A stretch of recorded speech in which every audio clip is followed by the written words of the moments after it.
YouTube, what is good? Welcome back to another video on the channel, man. Today we are going to be breaking down my base defense. Now, what a base defense is, I'm not going to waste any of y'all times. What a base defense is the defense that I just come out in against most people, and then I adjust from that. So it's the defense that I'm going to run in the majority of the times, the defense that I run in my flawless run videos, and it's the primary defense that I will run in most of my gameplays until my opponent forces me to come out of that defense or make an adjustment. First things first, this defense is going to be in the Vikings playbook. I like running the Vikings playbook. Again, I've made a video on the Vikings playbook and how good it is, so I'm not going to really talk about it in this video specifically, but we're doing this out of the Vikings playbook. The formation we're going to be doing is going to be nickel 3-3 odd, as you guys can see right here. Let me get the face cam out of the way. So we're going to be breaking down all of these things in the video today in a more digestible format for you guys to be able to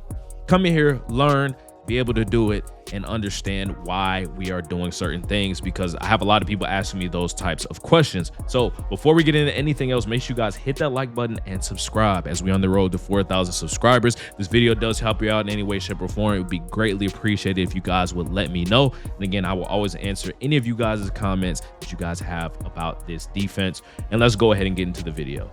So the first things first, like we always tell y'all, again, should be something that you guys should just know by this point in the year. If you guys have been watching me for a long time, you're going to want to hit your right stick in, press the right stick down to get to your coaching adjustments. You're going to want to put your auto flip defensive play call on off.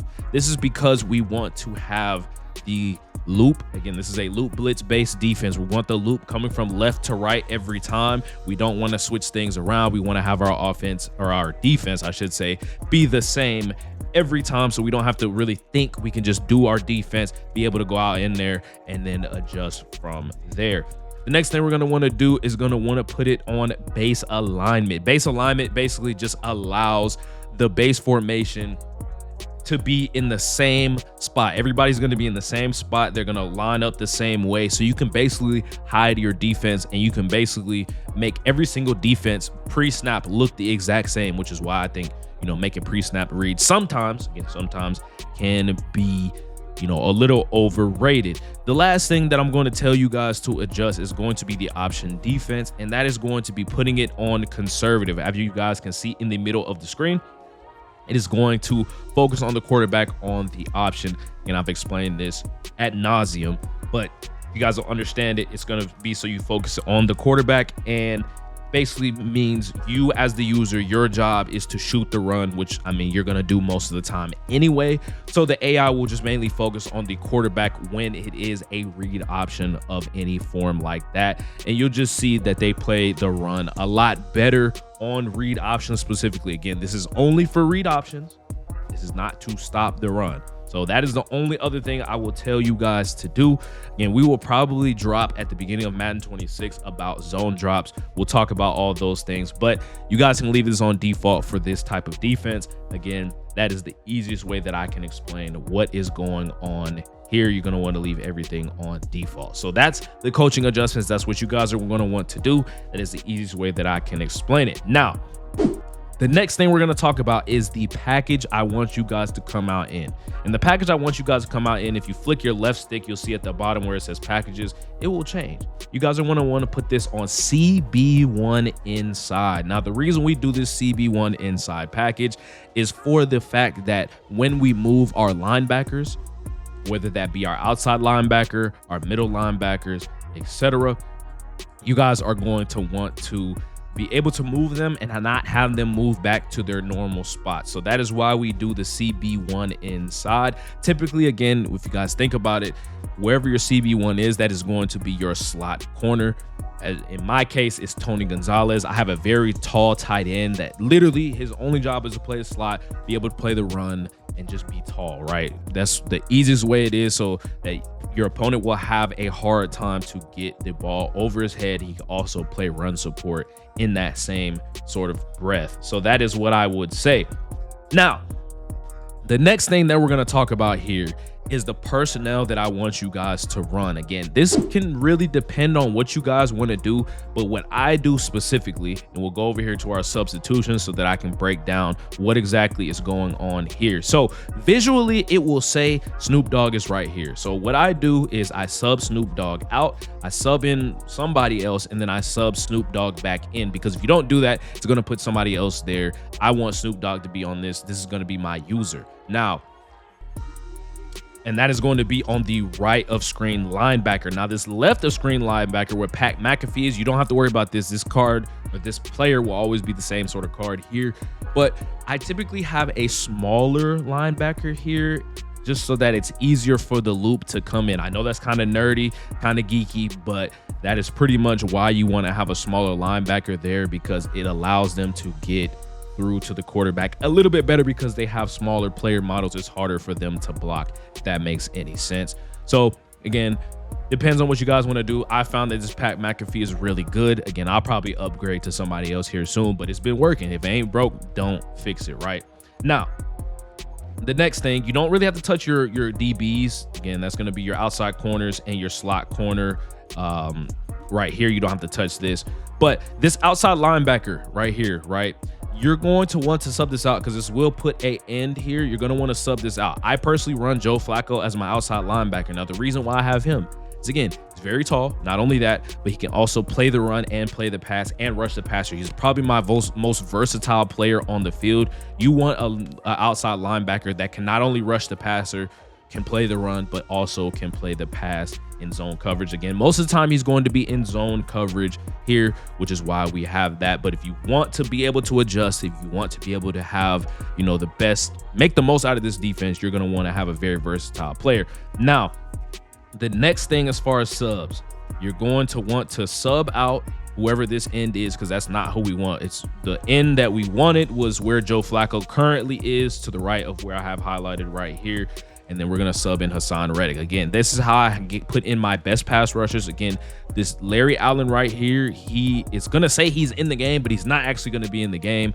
And the same thing with this Jason Taylor. It says he's in the game, but he's not actually going to be in the game, because visually it is incorrect. So then I sub him out, and then I click it again, and I put Jason Taylor in the game. And so as you guys can see right here, got my best pass rushers in the game. We've got Pat McAfee, we've got our outside linebacker, and we've got our user on the field. And now that's pretty much how I set it up from the beginning. Now, the next thing we're going to talk about is the play itself. The play is called LB3 Cross Show 2. Again, this is the play that I've been running all year. As you guys can see, I have 16,000 play calls, because again, I will come out in this defense and adjust accordingly. Again, I don't really have to change much on my defense. Again, you know, if you know how to quick adjust, you know, you don't really have to, you know, change up your defensive call necessarily. Again, it depends on what you're facing, but as a base defense, that is what I come out in. I'm gonna go ahead and put my face cam back on. We're going to pick up our play call here. So the next thing, again, I'm just gonna come out in just I'll just come out and munch spread nasty, because that is the play call that I like to call. Now, we don't have to worry about like moving the ball back or anything like that. So this is what the play call looks like when you first call it, right? This is what you're gonna want to do. Now, the first thing that I always tell people to do in this is you're going to want to press Y or triangle, and then R1 or RB on Xbox, and that is going to show blitz. So when I do it, you guys will see right here, it brings everybody closer to the line of scrimmage. It shows blitz. It's basically a more aggressive style of defense, and it allows your safeties to come up closer in the box, and it allows them to be able to play the run just a little bit better, play a little bit more aggressive, and that just allows for a better alignment. Now, the next thing that I personally like to do, again, you can do this in any order you want, whatever you are comfortable doing. I will then put my safeties in inside quarters. Now, what an inside quarter is what this Joe Alt will be in, right? That's outside third. I'm tripping. Wait, why is he in it? I'm sorry. I did the wrong thing. I did it inside third. An inside quarter looks like this. I'm sorry. So an inside quarter looks like this, right? That is what the inside quarter looks like at the top right of the screen right there. You're going to want to do that with both your safeties. Now, the way to do that is double Y or triangle on PlayStation. You're going to want to pick your icon, which is going to be A or X on PlayStation, A on Xbox, X on PlayStation, LB on Xbox, L1 on PlayStation. You're You're gonna want to pick that. I'll do this with Jesse Bates, and you're gonna flick your right stick to the right. That will then put him in an inside quarter, and that is what the defense will look like. Now, the next thing that I like to do is I will just hover on this Snoop Dogg. Whoever this is in your lineup is going to be whoever's on the right side of your screen, linebacking, that's going to be blitzing. You don't want him to blitz.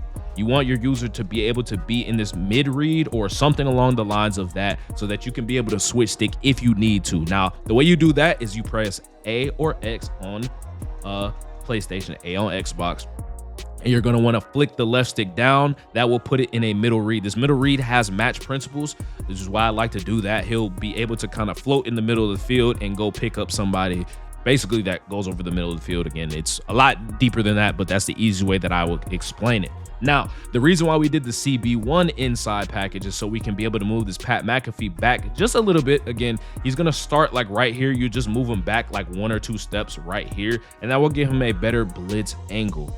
That is what I like to do out of that. Now, the next thing, this also, again, I know this is a lot, but if you guys master it, I'll show you how quick you guys can do this adjustment. We'll do it at the end of the video. The next thing, as you guys can see, you see seam flats on the field. Seam flats are match-based zones. We don't want that. So what we're going to do is shade our coverage down. So shading our coverage down is Y or triangle on PlayStation down on the right stick, and that is going to be shading underneath. And as you guys can see right here, it will turn it into hard flats. Now you can turn these hard flats into something else. You can shade up, Y or triangle, and then up on the right stick. That is going to turn it into cloud flats, and you can individually adjust. But personally, I just do hard flats or cloud flats depending, and I'll just kind of adjust from there.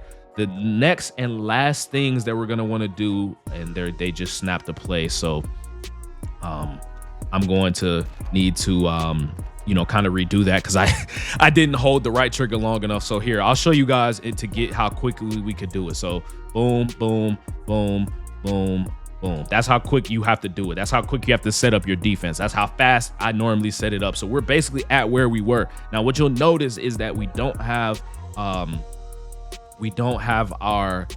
what's it called on the field. We don't have our contains on the field currently. And the reason, or the how you do that, is you're gonna do left on the D-pad, and you're gonna want to do down on the, not down, up on the D-pad. So left on the D-pad, then up on the D-pad. That's gonna spread your D line, and then you're gonna do left and down on the right stick. Left on the D-pad, down on the right stick to slant them inside. That's gonna get rid of your contains. So that is basically the setup on the defense that I like to run, and the base defense that I like to set up, and that is pretty much it right there. So this is what your defense is going to want to look like. You can take a screenshot of this. You can rewatch the video. If you have any questions, let me know that down in the comment section. Hopefully everything that I explained was clear enough to you guys, and it made the most sense to you guys. So that is going to be how you set up the defense. Again, I'll let them kind of get their play off, and then I will show you how quick the defense we can set up. As you guys can see right there, Pat McAfee was going to get to the quarterback. Most of the time a user is not going to set that up. So right here, again, we're going to show you guys how quickly we can go to this. So I will show you how quick it is, and that is the easiest way to do it. Boom, defense is already set up. A lot of times you can do that straight out of the huddle, and the defense is already that set up. So if you guys, I practice this, you go into it, and you do in-game reps and just keep repping it out, you will be able to do this just as quick, or probably even quicker than me, to be able to set it up. And that's the exact defense of how we're going to want to do and everything like that. So again, hopefully all this made sense. Hopefully this tutorial made sense. Hopefully it was informative, and we didn't waste any of y'all's time. Again, it's greatly appreciated if you guys show the support on the video, if you found it helpful any way, shape, or form. Let me know down in the comment sections. Of course, like the video and subscribe so you can stay tuned to the channel for more videos like this and more. Again, we do all types of videos as far as Madden on this channel. And that's going to be it on the video, man. Hopefully y'all enjoyed it. If you guys did, catch y'all in the next one, boys. Catch y'all. Peace.